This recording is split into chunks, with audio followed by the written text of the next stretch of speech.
So in module number one, there's going to be a few things that we're going to be going through here. We're going to be talking about what is the overall architecture, right? What is an enterprise class SD-WAN, for example? What is the secure extensible network? And specifically, what is the virtual IP fabric, right? That's a piece that we're going to focus a lot of attention on in this first lesson here. And then we're going to get into SD-WAN components. We'll talk about the different solution elements that exist. We'll talk about the hardware specifications, the specific hardware platforms that we're going to see in this particular SD-WAN architecture. We'll also talk about different deployment methodologies.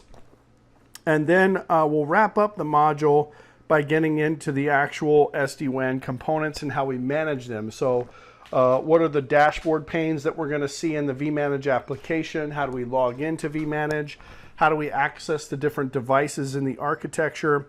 And overall, what is the device dashboard? What does that device dashboard look like? And that's what we're going to be covering in this particular module. Now, as far as the objectives of this lesson, so we got 3 lessons in this particular module, but as far as the objective in this lesson, what is software-defined WANs? What is a software-defined WAN? How do we define that as opposed to, say, a traditional WAN? What is the secure extensible network? And then we want to describe the function of what is this virtual IP fabric that gets created in this WAN solution. So when we talk about an SD-WAN, we think of essentially 3 major applications or 3 major components to an SD-WAN, right? There's a cloud component, there's a mobility component or a mobile component, and there's a social component. And we talk about cloud, we're talking about things like AWS and Microsoft Azure and so on. So there's a lot of things happening from a trend aspect that affect what we're doing in the networking world today. There used to be a rule of thumb back in the day that we called it the old 80-20 rule, right? 80% of the traffic in the network was switched and 20% of the traffic was routed, which meant that most of the traffic stayed local to your network, and that's what you focused your attention on. Now we're getting more into this 20-80 rule, which means that 20% of the traffic is switched and 80% of the traffic is routed. And not only is that happening, it's happening outside of our enterprise because of the disparate locations that we have in our enterprise. We have multiple geographic locations that are dispersed through the globe, where we have a wide area network that allows us to communicate to those different elements within the network. So obviously, if we focus on the cloud piece, we see that there's this strategy that we put into place by many different organizations that have enterprise networking. And how do we take advantage of one of probably the most common elements of cloud computing, which is software as a service, and a software as a service strategy to deploy applications like, say, Office 365. Now, you may deploy Office 365 and it becomes apparent to you that there's maybe a significant performance impact that your different remote locations or your branches, with your branches, that makes you kind of consider, how do I re-architect my WAN to alleviate that performance impact in my network? So a traditional WAN architecture doesn't necessarily apply in this particular case. So there's a bunch of different performance considerations, different branch considerations, bandwidth considerations at the branch, for example, that you have to take into perspective, especially with this cloud computing architecture. From a mobile perspective, there's obviously a fairly obvious reason that we have a lot of mobile devices, a lot of utilities that we use. But if, for example, we look at certain industries, say, for example, like the retail industry, there's an impact on the network from a security perspective as well. And obviously in specific verticals, we're concerned about user experience, but we're also concerned about what's happening from a security perspective. How do we provide proof of the positives of the implementation that the in-store experience has on our customers, but also make sure that that our own store and our own intellectual property is protected as we're transporting information that would normally be localized or normally be contained within the store across an enterprise network. All right. And then from a social perspective, we spend a lot of time on Facebook. We spend a lot of time on Instagram or Twitter. We know that during a time of crisis, for example, there's an impact on the network. People want to communicate. They want to socialize what's going on, especially like you see that now, and even more so now because, I mean, think about the impact of on enterprise networks today based on teleworking and mobile working. It's had a huge impact on a lot of our customers. So from a business angle, things like socialization and social media could actually impact performance for mission critical applications. So the main goal after the lights come on or after you kind of stabilize the scenario is you want to make sure that you have some continuity of operations, and that's really important. You want to kind of maybe suppress people utilizing social media or trying to communicate with each other or their friends and family, but you want to be able to architect it in a way so that they can still communicate, but you want to be able to prioritize the traffic to your data centers to address whatever important business impacts or business aspects you might have. All right, so the enterprise landscape is continuously evolving. There's a greater demand for mobility, the Internet of Things, SaaS applications, cloud applications, and so on. And in addition, you have your security needs, right? Your security needs are increasing. Applications are requiring prioritization and optimization. The complexity is growing in your network. And there's obviously the biggest, I would say, I always call this layer 8 of the OSI model, right? Budget. There's always a push to reduce the costs and operating expenses in this particular case as well. So it's really important that we have high availability, that we can continue to scale our environment, and that becomes really important, right? The legacy architectures face a lot of different challenges, right? When we're evolving our landscape, the legacy WAN architectures typically consist of something like an MPLS transport, or maybe it's an MPLS paired with a basic business internet connection or an LTE connection. And we have that traditionally set up in kind of an active and backup fashion, where we have the internet or maybe software as a service traffic that's going to get backhauled to a central data center or regional hub for internet access. The issues with these particular architectures, right, include things like insufficient bandwidth, high bandwidth costs, application downtime, poor SaaS performance. Maybe there's complex operations that have to be managed. You have complex workflows for cloud connectivity, maybe long deployment times, especially if you're implementing policy changes, limited application visibility, right? The difficulty in securing these kind of disparate networks and these disparate transports. There's just a lot of things that you have to consider from this perspective. Now, there are a number of things that we can do or answers we can pose, and that's what this course focuses on, right? This course focuses on the software-defined WAN or the SD-WAN. I think it was it was in 2015 that Gartner published a story, and they made a prediction. They said about 30% of all enterprises will have deployed SD-WAN to their branches by 2015. Or I think it was about, I think the article was published in 2015. They were talking about maybe the next year or something like that. I can't remember specifically, but we've seen that actually, that trend accelerate much faster than what they predicted. There's been a huge explosion of adaptation for this particular type of technology. So in the recent years, software-defined WANs have kind of evolved to address all these challenges that I've been discussing, and it's part of obviously a broader scope of technology called software-defined networking, and certainly we can get into discussing some of those concepts as well. But in a nutshell, SDN, or software-defined networking, is really just a centralized approach to network management. But the idea is that we're taking an abstraction or we're abstracting away from the underlying network infrastructure and separating that from the applications themselves. So what we're doing is we're decoupling the data plane or the data forwarding plane and the control plane. That's what allows us to have centralized intelligence of the network.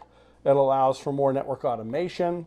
Operations get simplified, centralized provisioning, monitoring, troubleshooting, and these are really the principles that come into play when we talk about software-defined networking as well, or software-defined WANs, I should say. Okay, so I mentioned some of the issues that we have with legacy network design, complex operations. We don't have enough bandwidth. There's a high cost typically associated to a traditional WAN. Scalability is somewhat limited as well. We have fragmented security policies and fragmented security implementation, limited application awareness, and so on. So when we look at a wide area network, we've been doing things in WANs forever, right? For many, many years.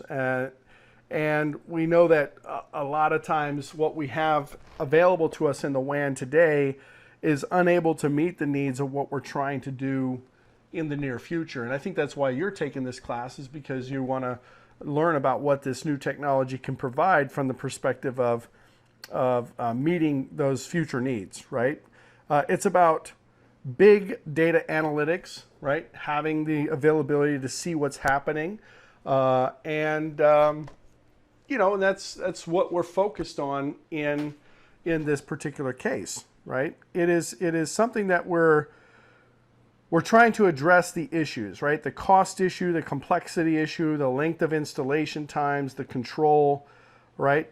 Cost and complexity become extremely prohibitive for legacy networks, right? We need to have end-to-end security, but we have these disparate transport networks. We have high bandwidth cloud applications that are going to be hosted in different locations.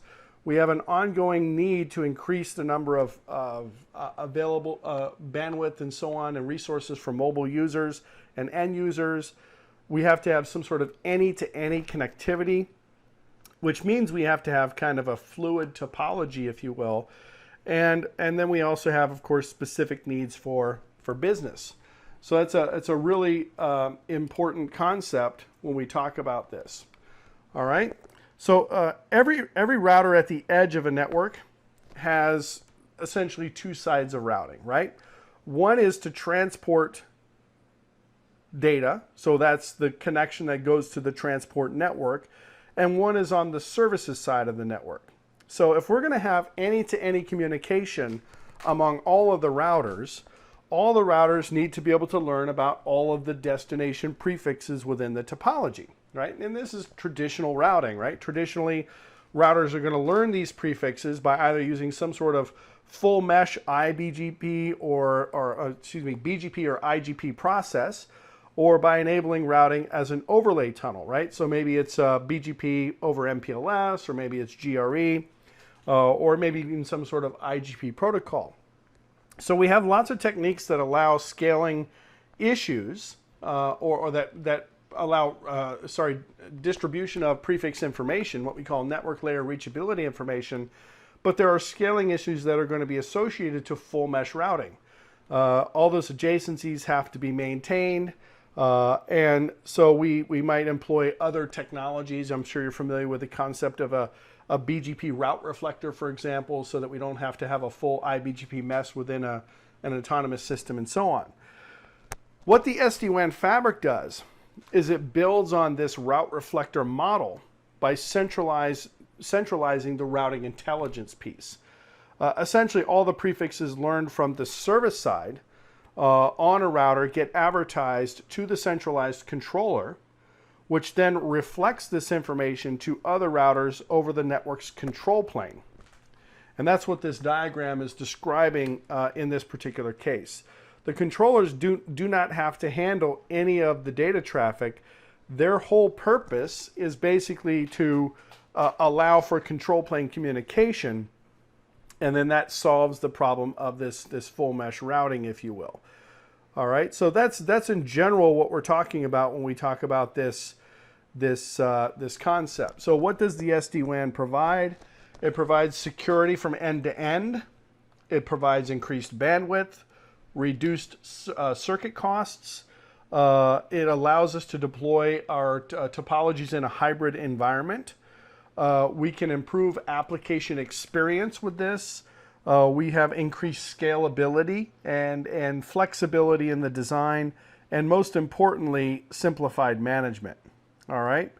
I mean, what SD-WAN really wants to provide for us is the ability for us to increase our bandwidth as a result of easily integrating different types of circuitry, different types of circuits in the WAN, which is going to help us reduce our overall circuit costs, but improve the bandwidth at our particular location. So it gives us the ability to deploy a more hybrid WAN type of strategy as opposed to kind of a traditional static WAN type of or WAN strategy, right?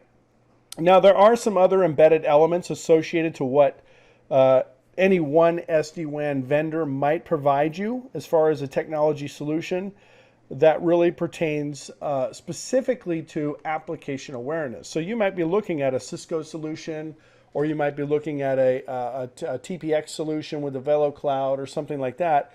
It's about the application awareness. That's what you want to see, right? Obviously, you want simplification as to how you're going to manage your operations, how you're going to control your WAN infrastructure, how you're going to control your assets. And that's what the Cisco SD-WAN solution is supposed to provide. It's an architecture overlay, if you will. You're going to see an integrated component of routing, security, centralized policy management, orchestration into a large-scale network. It's cloud delivered, highly automated. I sound like a Cisco salesperson now, but I mean, this is the really what any SD-WAN architecture should provide. You're going to have the ability of having a mix of say MPLS circuits, low-cost bandwidth circuits, a different combination of transports, but you're going to want to deploy them in an active fashion, which allows you to optimize the capacity and reduce your overall bandwidth costs. But the idea is you have to be application aware. The overlay has to be completely transport independent, right? Because we have that separation of the control plane and the data plane. The controllers can be deployed on your premise. They can be deployed in the cloud, or you could have a combination, if you will. The vEdge router deployment can be a physical router. We'll talk about the hardware a little bit later on.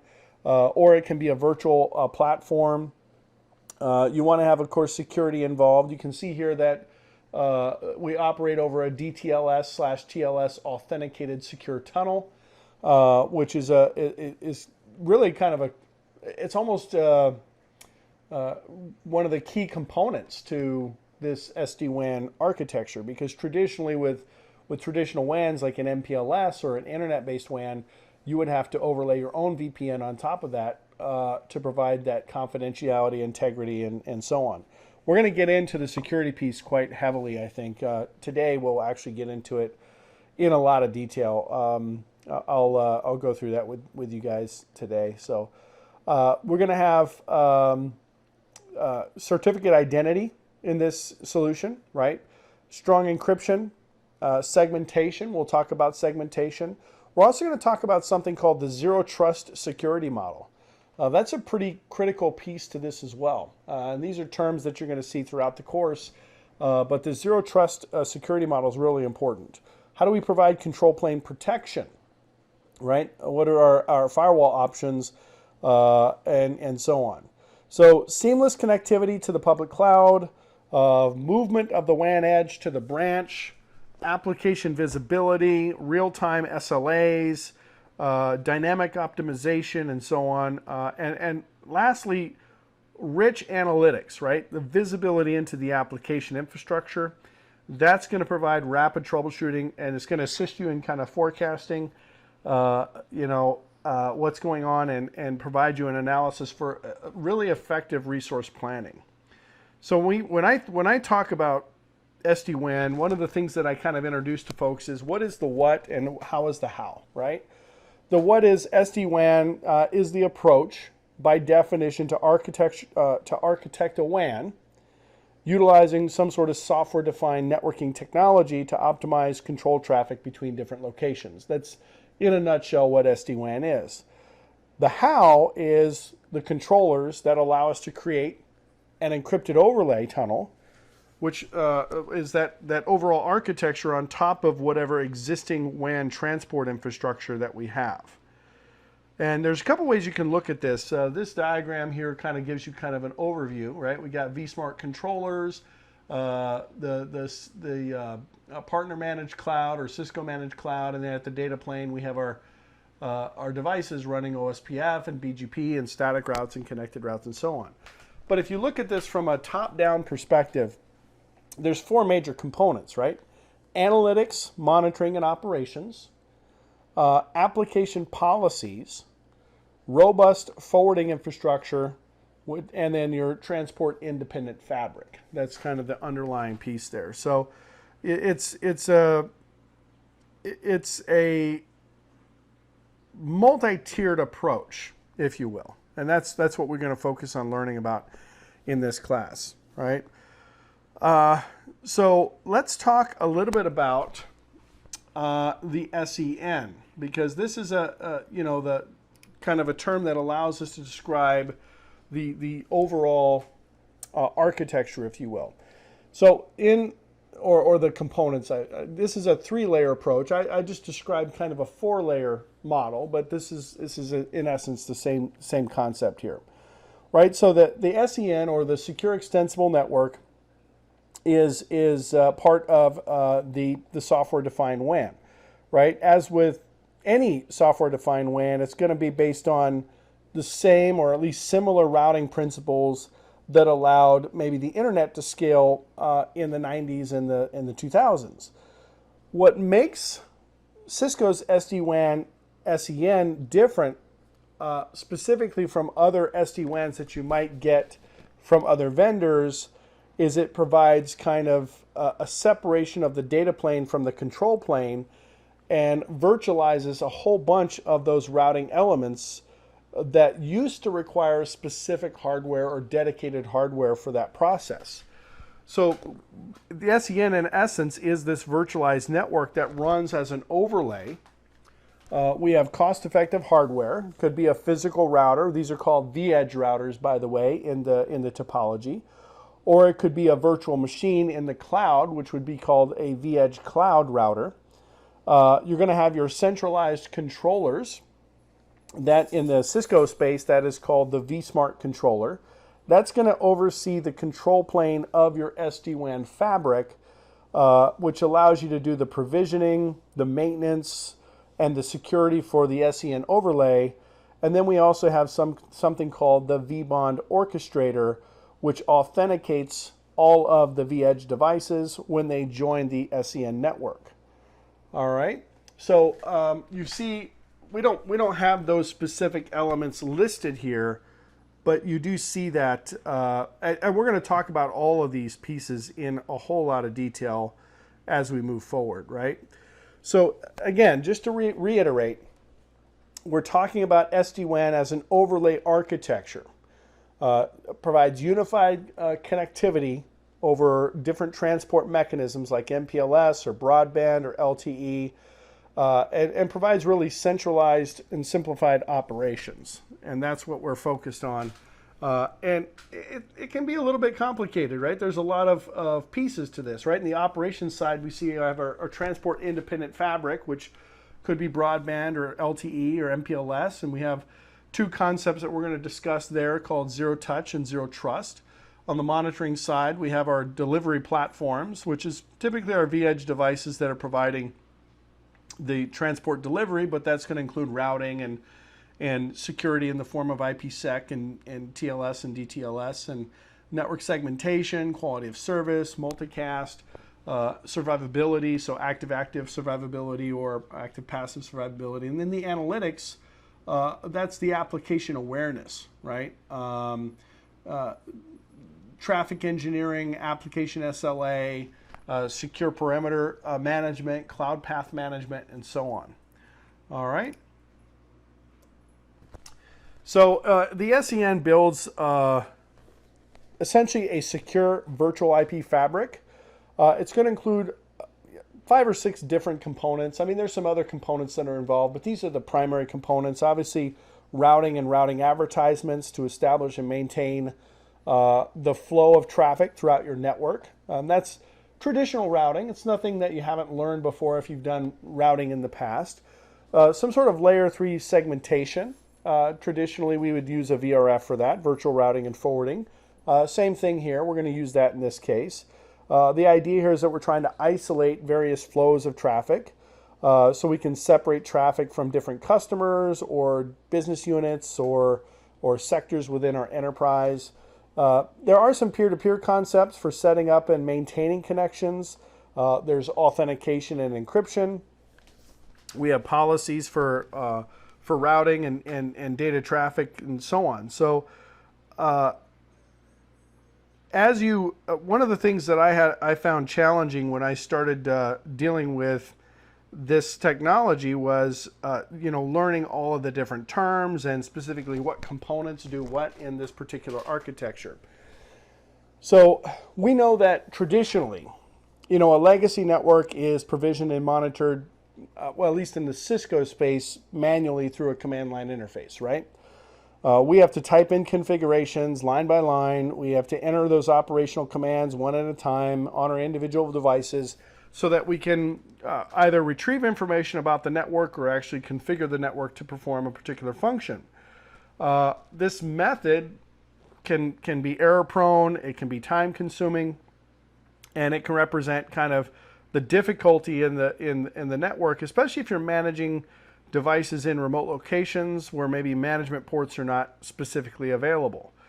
So the provisioning piece, which is the vManage NMS, gives you a dashboard, and we're going to see screenshots of these dashboard elements later on today, where you can monitor and configure and maintain the vEdge devices and your overlay network.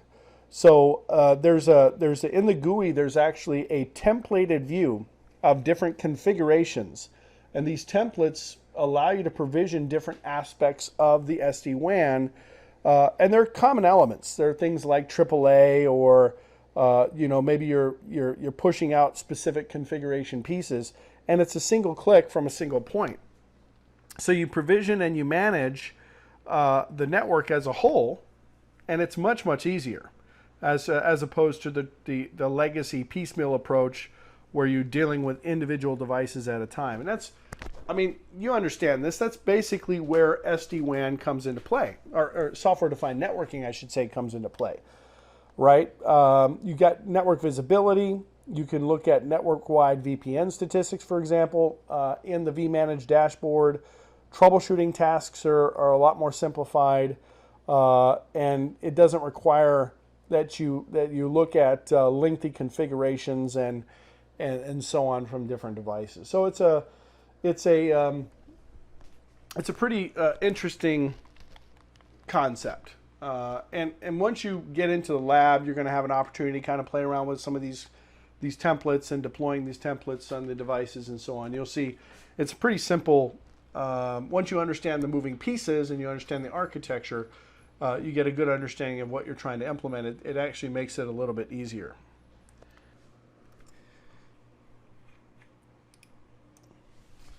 So in the SEN is based on the same routing principles that we've used forever, right? And in a lot of the classes, my students will always ask me, hey, especially CCNA and like CCNP classes, they'll say, this whole software-defined networking thing, that changes everything, right? Do I have to learn about OSPF? Do I have to learn about BGP Do I have to learn about these other, fundamental routing concepts that we've always traditionally learned if I'm going to software-defined networking? And the reality is yes, because the underlay is based on that. The SEN itself is based on the same routing principles that we've been using forever.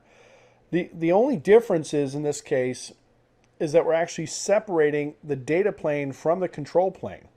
And we're virtualizing a lot of that routing that used to require, like I said, dedicated hardware. This virtualized network runs as an overlay. And whether, like I said, it could be the vEdge router itself could be a virtual machine called the vEdge Cloud, or it could be a physical router. And there's about 7 or 8 different platforms that Cisco has specifically for this purpose. We'll talk about the hardware in a little bit. But the idea is that we're managing, we're provisioning, we're providing the security for this overlay network. And the orchestrator, which you see in this particular case, that piece, that element, is what does all of the authentication. As the vEdge devices, as all the other SD-WAN devices join the SEN overlay network, they're going to use the orchestrator, or the orchestrator facilitates that process, right? Facilitates that authentication. The control plane manages the rules for the routing of the traffic through the overlay network.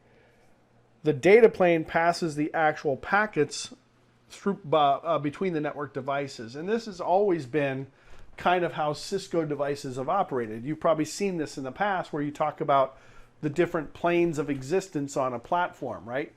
The data plane is in essence, if we're talking about a traditional platform, the data plane is the ingress and egress interface pieces, right?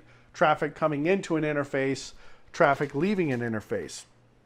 The control plane is the brains of the operation, right? The actual hello packets that are exchanged between the routers to form adjacencies, and the process of exchanging routing information and LSAs or whatever it might be based on whatever protocol you're using. That's in essence what we're doing in this case. We're separating the control plane from the data plane.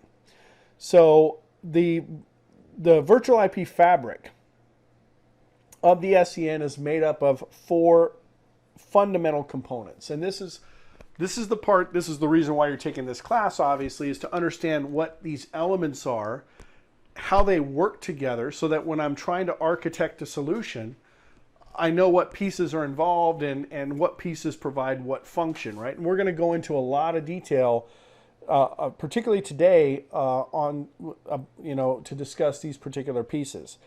The vManage network management system, which is you see on the top right there, that's part of the overall architecture. The vSmart controller, the vBond orchestrator, and then finally the vEdge routers.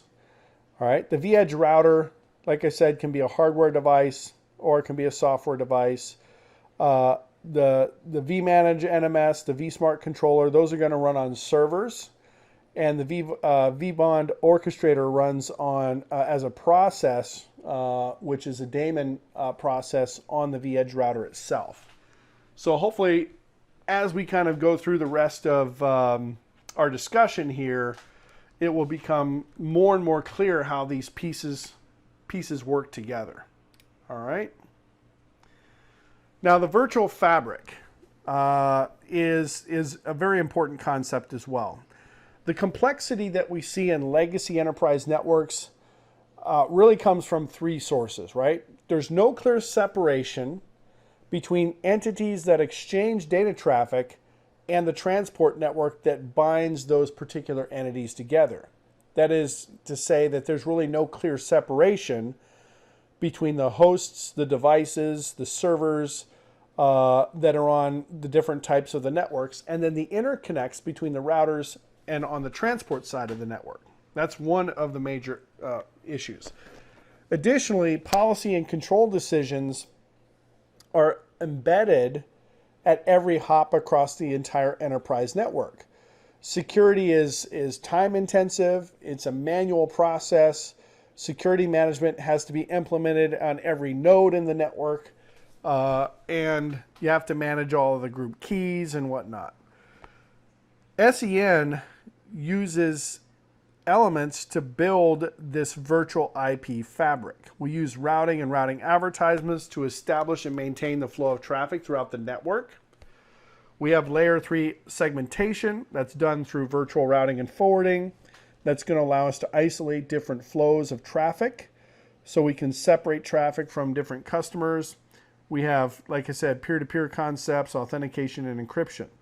Now, there are 5 simple steps that the SD-WAN virtual fabric uses to transform what would normally be some sort of a complex legacy network into an easy-to-manage network. It's not listed on the slide here, but I think it's important to kind of go through these, right? Separate the transport from the services side of the network. That's number 1. Number 2 would be something like centralizing your routing intelligence, which is going to enable segmentation capabilities. We have to have a way, that's number 2. We have to have a way to secure the network automatically. That's number 3.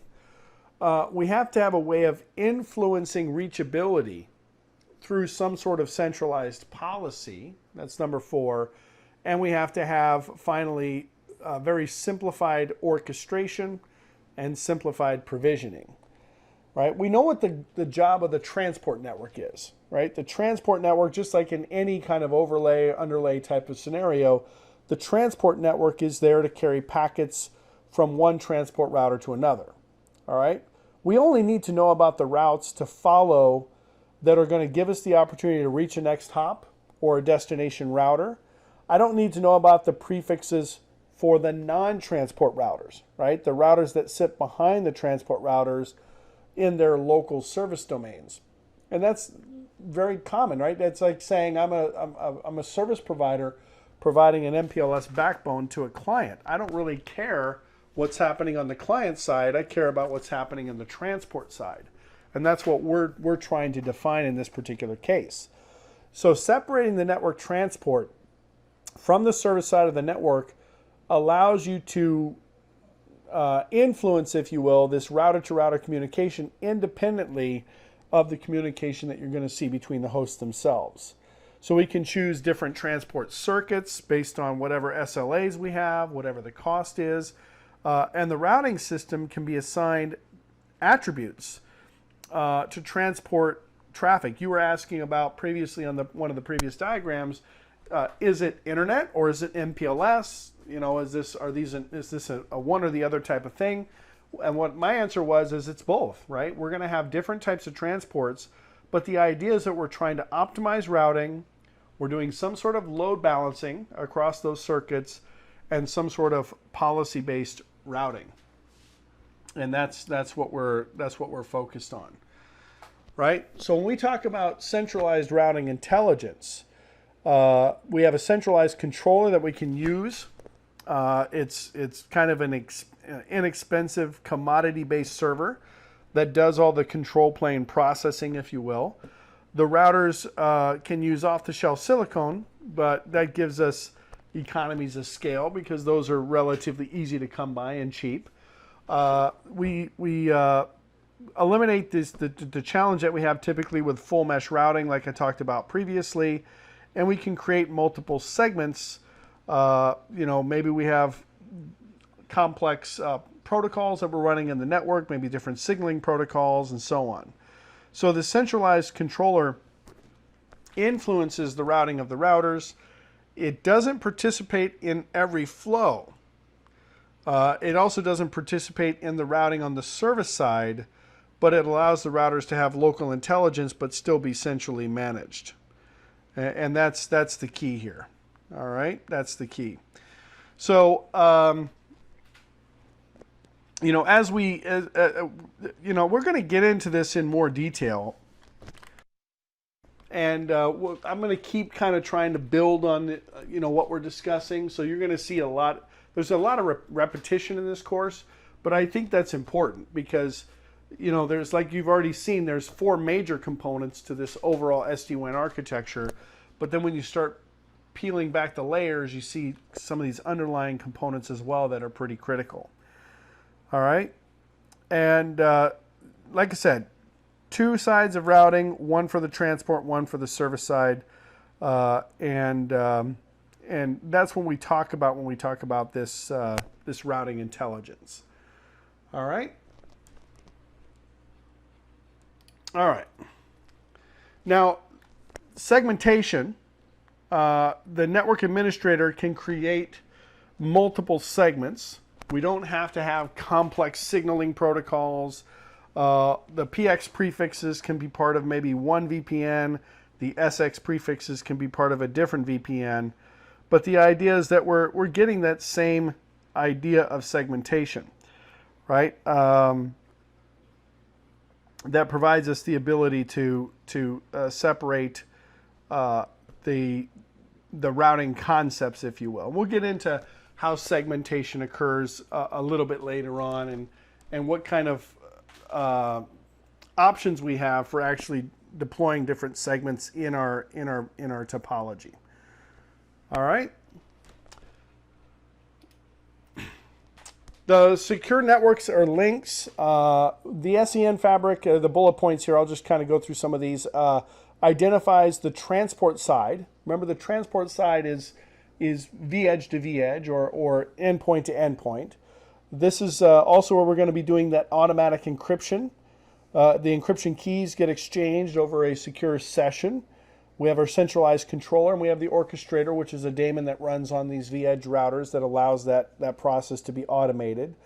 And this is all automatically set up. We'll of course get into how this works and how you manage this from a configuration standpoint a little bit later on. All right. So the SEN identifies transport side links. It's going to automatically encrypt traffic between the sites. The association that you have, the encryption keys, those that are going to be tied to each of the endpoints, those get exchanged over a secure session with the actual centralized controller. Those secure sessions and the communication, I should say, between those endpoints and the controller, that's going to be automatically done. And we're going to use the RSA asymmetric cryptography process for that. That's a pretty standard cryptographic process for these types of environments, right? For key exchange and so on. We don't use that for the bulk encryption, but certainly for the key exchange, we would definitely use that asymmetric approach. What are the benefits to this? Well, the fabric itself, once it's been deployed and the templates have been deployed and the configuration is done, it authenticates itself. All the devices that are participating in the network, and that's part of this automated component, right? The whole SD-WAN automation piece is that self-authentication. We automatically exchange encryption keys associated to whatever transport links we have. We don't have to configure thousands of pairwise keys between the endpoints in this case. And we make sure that the network is not prone to different attacks from the network side, from the transport side. But we still have to consider, security elements on the other side as well. All right. The centralized policy. This is very similar to the diagram that we saw previously, right? And you can actually see it depicted here. You see where VEdge 3 is kind of sending traffic to VEdge 1. VEdge 1 is sending traffic to VEdge 4. But we're making decisions on what transport to use. The controller is the one that's doing that, right? It says here are the bullet points. So just go through them really quickly, and then I'll kind of go into it in more detail. We have centralized policy benefits. We can centrally influence access control, influence transport link choice based on service level agreements. Am I going to use the 4G LTE? Am I going to use the MPLS connection for this type of traffic? And that could be based on current conditions of the network itself, or it could be based on the just the application visibility, right? We have different policies that apply to different applications, if you will. We map applications to the transport links themselves. So we say, okay, this is scavenger type traffic, web traffic or whatever, not important. We're going to go ahead and map that to an LTE connection or just a broadband internet connection. This is our CRM traffic or our customer resource management traffic. We're going to go ahead and use the MPLS backbone for that and so on. And that's what the smart controller allows us to do based on policies that we deploy on the controller. Now, we manage that through vManage, right? We go through the dashboards and we can use templates to configure these policies. And then we have to have some sort of application visibility. So we're going to have to be able to identify applications. So that's when we get into the configuration piece. We'll talk about that. We map business logic, if you will, from that centralized point, that vSmart controller, and so on. So the policies are configured on the centralized controller. It's going to influence how prefixes get advertised between the routers, because ultimately routers are going to route based on network layer reachability information. Let's say, for example, in this particular slide here, we've got traffic between P3 and P4. All right, and the traffic is, we've defined some sort of policy that says we have to make a U-turn at vEdge 1, right? So we can apply a simple routing policy on the centralized controller. The controller then passes that policy to the affected edge routers, and we don't need to provision the policy on each individual router. We can do that from a centrally managed point, right? So the controller centrally is going to basically influence access control. It's going to determine which prefixes are allowed to talk to each other within the VPN. It optimizes the user experience by identifying what transport link is chosen based on a particular SLA. We can color the transport links. We'll talk about that coloring aspect a little bit later on. Some examples of that could be like it's a gold link or a bronze link. And we can allow applications to map to different colors, which would then in turn map them to different transport links. So that's basically what the concept of the vSmart controller is in this particular case. And again, our goal right now is to kind of just introduce these concepts, and then as we go further and further into the course, we'll get more and more in depth on which elements we would actually use to deploy these policies and how we would implement these different configurations. All right, so the SEN centralizes and simplifies the provisioning through this vManage NMS.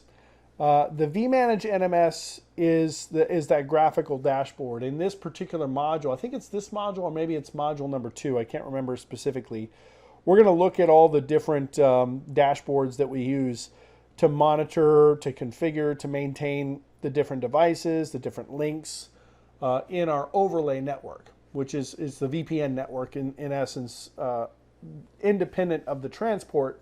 The overlay network is the VPN network.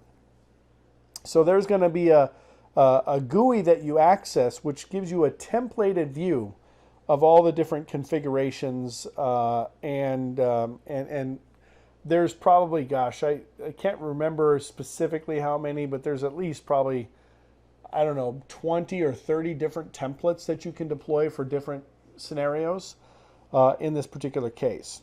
All right. So we provision the network as a whole from a single point. It makes our life much, much easier. Okay. So that's kind of the introduction here, if you will. So let's just kind of summarize what we talked about. We talked about SD-WAN. It's an overlay architecture.